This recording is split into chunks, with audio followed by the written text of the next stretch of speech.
நிகழ்ச்சிக்கு உங்களை அழைப்பதில் நான் மிகவும் மகிழ்ச்சி அடைகிறேன். இன்று நாம் பார்க்க போகும் தேவனுடைய வசனம் சுதந்திரமாக இயேசுவிடமிருந்து அதிகாரத்தை பெற்றுக்கொள்ளுங்கள்.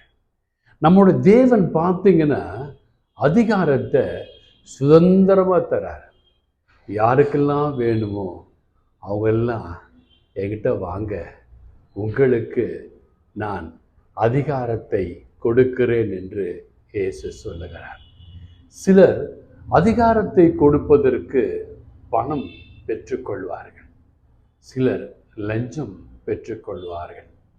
ஆனால் அருள்நாதர் இயேசு மட்டும்தான் அதிகாரத்தை கொடுக்கிறேன், சுதந்திரமாக கொடுக்கிறேன். இனி நீ அடிமை அல்ல,